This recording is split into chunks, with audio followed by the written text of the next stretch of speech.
Selamat malam pendengar Misteri Malam. Kembali lagi bersama saya membawakan kisah yang akan membuat Anda berpikir dua kali sebelum keluar rumah di malam Jumat Kliwon.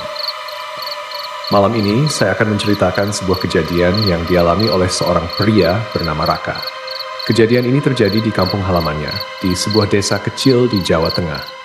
Sebuah peristiwa yang tidak akan pernah bisa ia lupakan seumur hidupnya. Semua bermula dari sebuah sumur tua.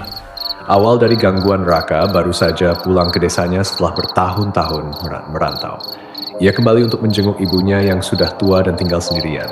Rumah itu sederhana, khas rumah desa yang masih mempertahankan bangunan lama.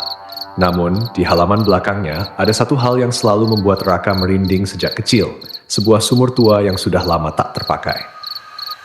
Menurut cerita warga, sumur itu sudah ada sejak zaman kolonial Belanda. Konon, banyak kejadian mistis yang terjadi di sekitar sumur itu, terutama saat malam Jumat Kliwon.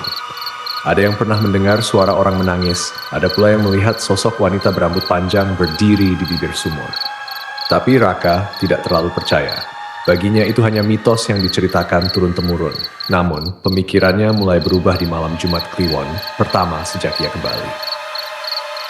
Suara dari sumur malam itu, sekitar pukul 11, Raka duduk di teras rumah sambil menikmati kopi. Angin berhembus pelan membawa suara jangkrik yang bersahutan. Tapi tiba-tiba, suara jangkrik itu berhenti. Suasana berubah hening, lalu terdengar sesuatu dari belakang rumah. Raka mengernyit. Suara itu terdengar seperti orang menangis tertahan. Ia bangkit dan berjalan ke arah sumur tua, mencoba mencari sumber suara. Saat ia berdiri di dekat sumur, suara itu semakin jelas. Seperti suara perempuan menangis. Perlahan, Raka mencondongkan tubuhnya, mengintip ke dalam sumur. Gelap, tidak ada apa-apa. Namun, tepat saat ia hendak berbalik, sesuatu terjadi. Suara itu berubah menjadi tawa. Tawa yang pelan lalu semakin keras dan semakin menyeramkan. Tiba-tiba, sesuatu menyentuh pundaknya. Raka langsung berbalik dengan jantung berdebar. Namun, tak ada siapapun di belakangnya. Ia mundur beberapa langkah berusaha menenangkan diri.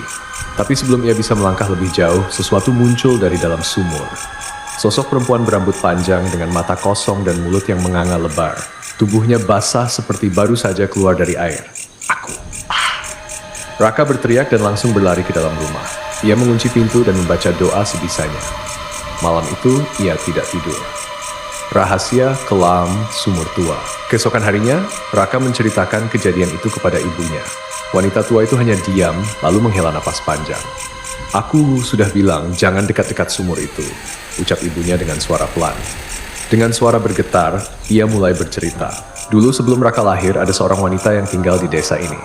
Ia difitnah sebagai dukun santet dan dituduh membunuh seorang bayi dengan ilmu hitam.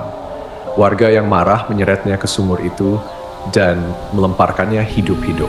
Sejak saat itu, sumur itu tidak pernah lagi digunakan. Dan setiap malam Jumat Kliwon, suara tangisnya masih bisa terdengar, karena arwahnya masih terperangkap di sana. Raka merinding mendengar cerita itu. Ia sadar, suara yang ia dengar tadi malam bukan sekadar suara, tapi jeritan seseorang yang tidak pernah benar-benar pergi. Malam yang tidak pernah berakhir. Sejak kejadian itu, Raka tidak pernah lagi berani mendekati sumur tua.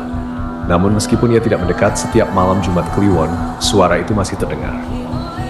Terkadang suara tangis, terkadang suara tawa, dan terkadang suara seseorang yang memanggil namanya dari dalam sumur. Raka, Raka.